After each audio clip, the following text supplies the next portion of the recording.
Welcome to part 15 in our series covering the urban soil health evaluation. In this video, we will discuss how IndianaMap can be used to identify potential environmental issues. This corresponds with part B of the urban soil health evaluation sheet. Contact us at the email shown to obtain the evaluation sheet. So the first thing you want to do is navigate to maps.indiana.edu. You can Google Indiana Maps and that will get you pretty close. This is just your basic GIS-based interface, so you can zoom in and out using the toggle on the left-hand side, or you can use the scrolling feature on your mouse.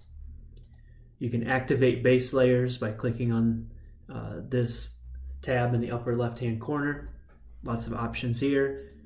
This will show you all the layers, the data layers that are available. We'll get into that here in a second. The third tab shows you the active layers. The fourth tab shows you the legend for those active layers. And then this asks you if you want to reset your map, in case you want to start from a clean slate. We'll get into some of these features over here in a second. I found that it's helpful to add some basic layers, such as your roads.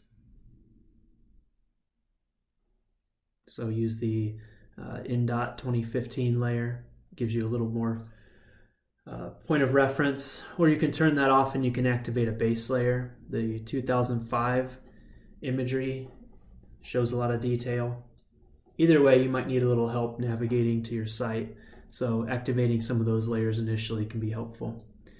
So here's what we want to do. We want to find our site. The site that we looked at specifically, and you can see I zoomed in too far so the imagery went away.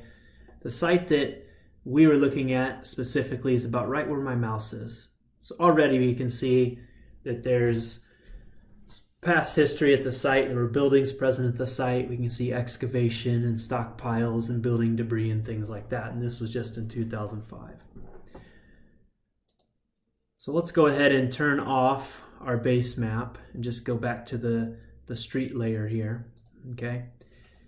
Come over here, let's look at some layers. So under the environmental category, or environment, there's lots of options here. You can see remediation brownfield sites, and let's zoom out a little bit so we got remediation cleanup sites, several options for remediation sites here, storage tanks underground, waste disposal locations.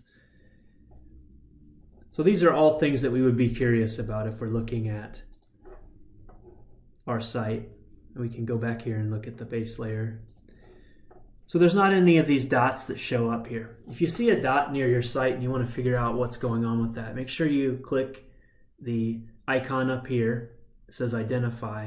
Go ahead and click on that item and it'll tell you what that data point represents. So in this case, it represents something from the storage tanks layer.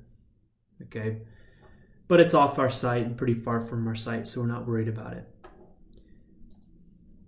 Of all these layers that we've activated here, none of these are showing up at our site, so that's a good sign. Coming back to layers, you can see we can turn off these layers if we'd like.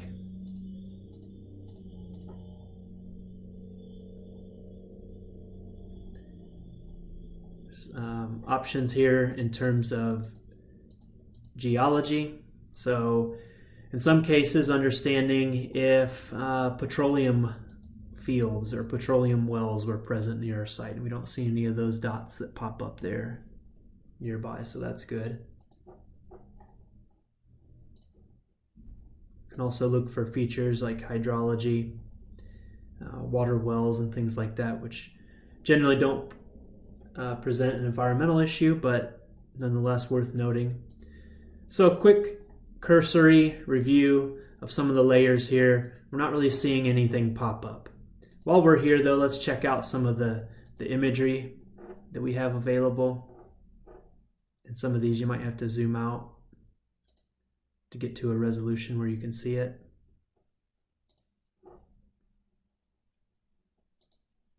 So 2005, 2010.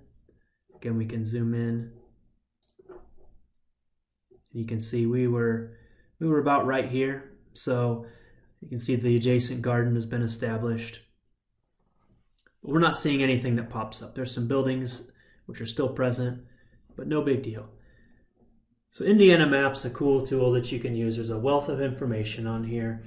Make sure though, if you're looking at some of these points that might pop up near your site or at your site, go ahead and click on that and get more information. It might turn out that it's not actually located at your site, but for some reason it was plotted or entered into the system as being present at your site. So that's something to look at also.